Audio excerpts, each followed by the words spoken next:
Hello students, I am Dr. Poonam.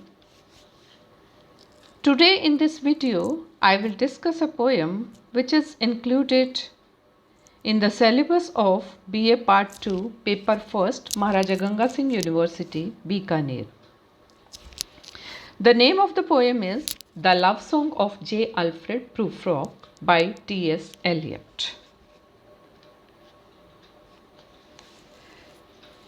T.S. Eliot was born in 1888, one of the most influential literary figures of the 20th century. He was a poet, playwright, literary critic, and publisher. He was born in America.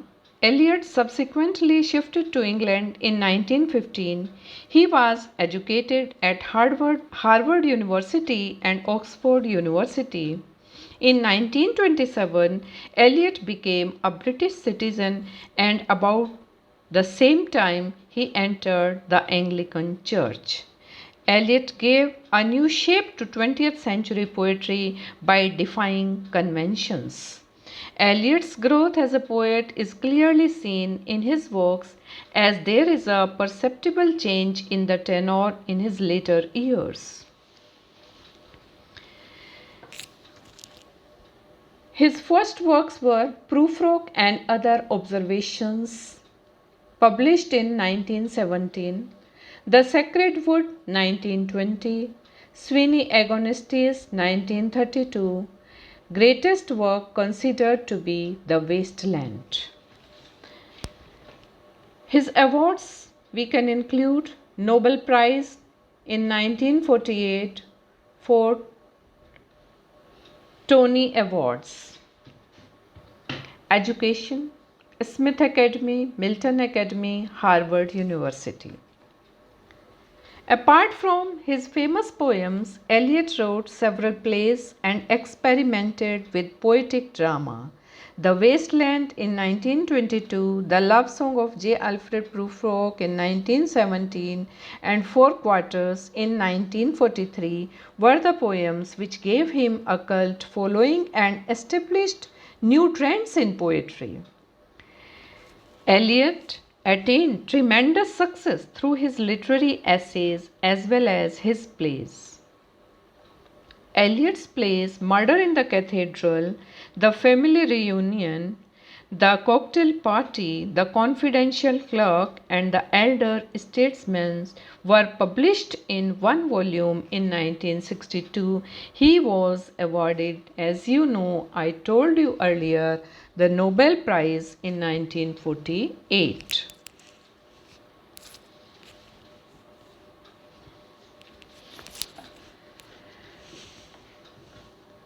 The poem entitled, the title of the poem, The Love Song of J. Alfred Prufrock.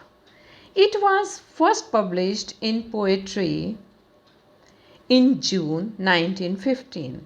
This poem was the title poem of the first collection of Eliot's poems entitled Prufrock and Other Observations, 1917.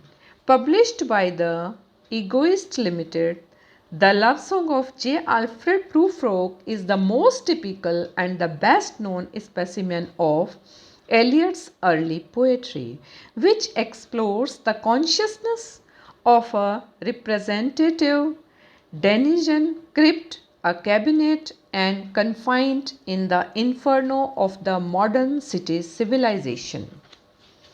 The name Prufrock was adapted from a local furniture dealer in St. Louis. At first, in this poem, the Prufrock asks you to go with him through the many deserted streets and one night cheap hotels and the sawdust restaurants.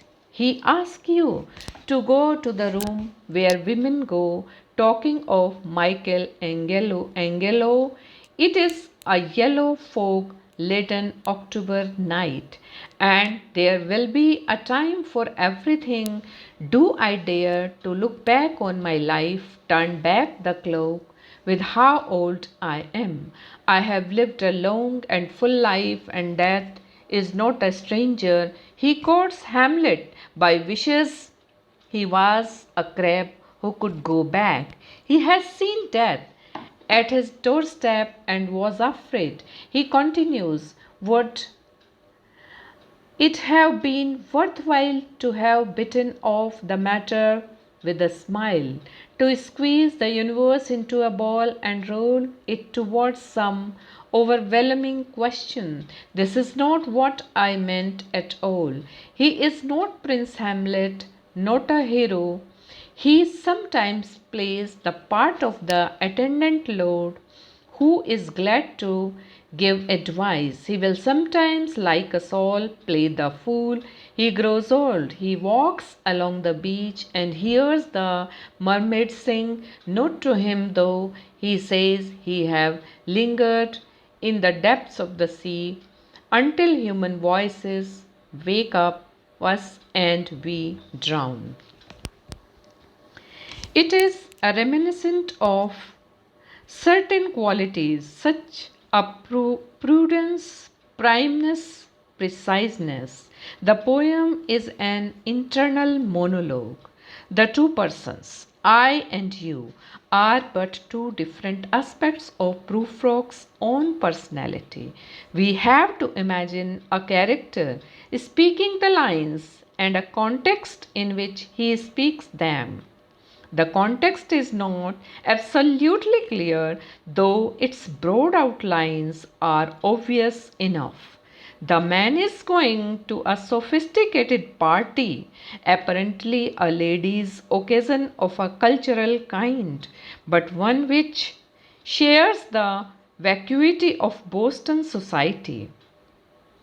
Prufrock, however, has a special mission, for he is in love with one of the ladies and he is going to declare it. But he is an irresolute person, as he says, like Hamlet. The hero Hamlet. For him, even the simplest decision is a matter of strain, speculation, and distress. The poem follows a sort of action. Prufrock goes towards the room where the women are imagining the experience before him. He reaches it in imagination and comes away without having done what he set out to do. He is clearly a failure.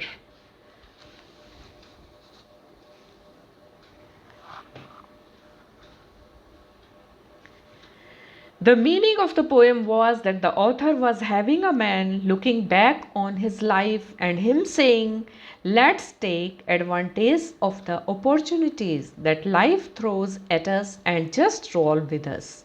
It is like the author seems to be at the end of his life and is trying to cram as much as he can in the time he has left. This poem has an epigraph also. This epigraph is derived from Dante's Inferno. The epigraph throws a good deal of light on the structure of the poem and on the nature of Prufrock. It shows that Prufrock is conscious of his evil intention but does not want to share it with others to avoid infamy. In this poem, the rhymes are mostly functional and themes regret, missed opportunity, and lazy.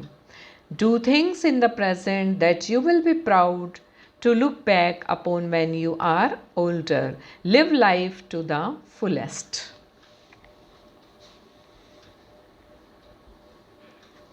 The speaker in the love song of J. Alfred Prufrock is paralyzed by indecision. The poem's momentum is continuously frustrated by digressions, the speaker's thoughts trailing off in seemingly unrelated directions, and by the speaker's sense of his own inadequacy.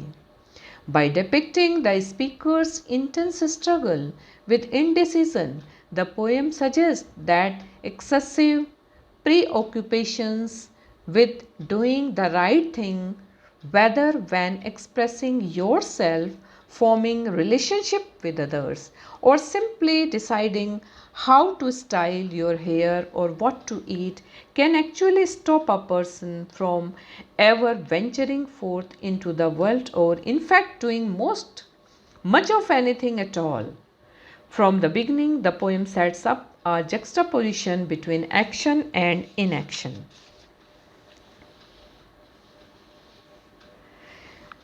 The poem has an epigraph. As I told you earlier, there is epigraph from Dante's Inferno. And in this epigraph, he says, if I thought that what I told you would ever be borne by you back to the upper world, I in my flame would be silent. But since no one has ever returned from the depths of his pit, I shall speak to you without fear of ill fame. I can paraphrase this epigraph. The poet says in this epigraph, यदि मैं यह सोचता हूँ कि जो बातें मैंने तुम्हें बताई हैं उन्हें तुम ऊपर के संसार में पृथ्वी पर ले जाओगे तो यहाँ मैं नरक अग्नि में चुप रहूँगा, लेकिन क्योंकि नरक से आज तक कोई वापस नहीं गया है, इसीलिए बिना बदनामी की चिंता किए मैं तुम्हें सब बातें बता दूँगा। इस अंश का प्रयोग यह दर्शाता है कि प्रेम गीत कभी संसार में गाया नहीं गया। Means the use of this passage. Why the poet uses this passage? In the beginning of the poem, it implies that the love song itself is not sung in this real world. It is always unsung.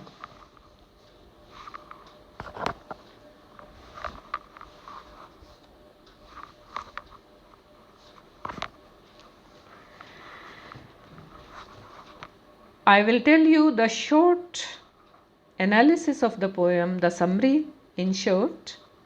When the evening spreads out in the sky, like a patient under anesthesia on a table, you and I go out together. Let us walk through some half-deserted streets which provide place of rest for poor people. The lodgers in the one-night cheap hotels pass restless night and visit restaurants full of sawdust and oyster shells.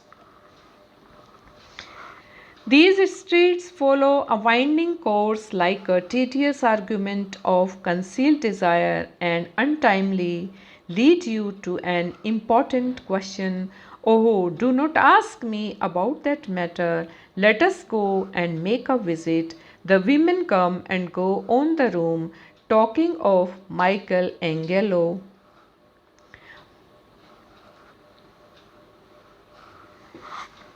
without really understanding his art.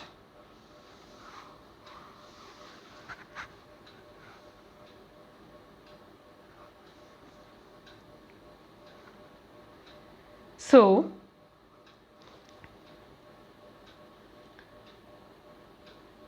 प्रूफरॉक यहाँ पर एक संध्या काल के दृश्य का भी वर्णन करता है। हवा ठहरी हुई है, सारी गली में कोहरा छाया हुआ है, पीला कोहरा खिड़की के शीशों से टकराता है। इसमें बहुत अधिक धुआं भरा है और वह भी खिड़की के शीशों पर जमा हो जाता है। यह सब जगह फैल जाता है और संध्या काल के सारे वातावरण में हर कोने में फैल जाता है, तालाबों पर और नालियों में भी घुस जाता है।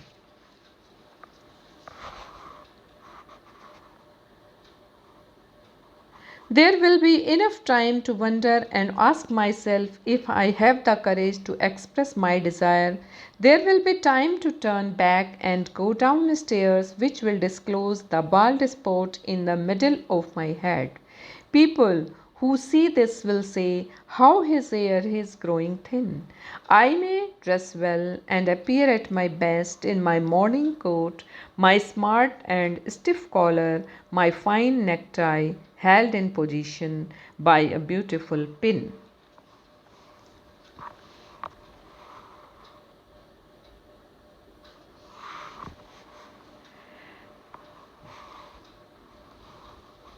There are so many devices in this poem.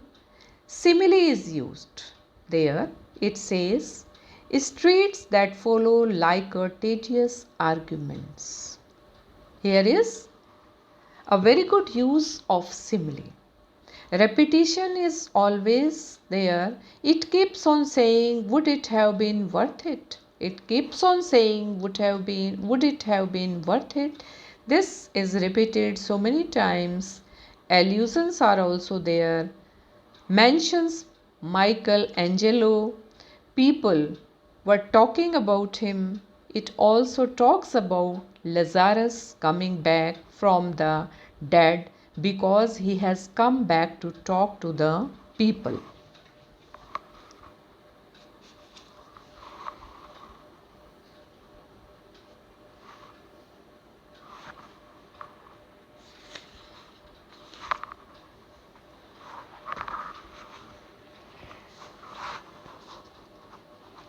These are the main things in this poem and a short analysis of the poem. And in my next video, I will teach you the poem line wise. And I will explain this in my next video. Thank you very much.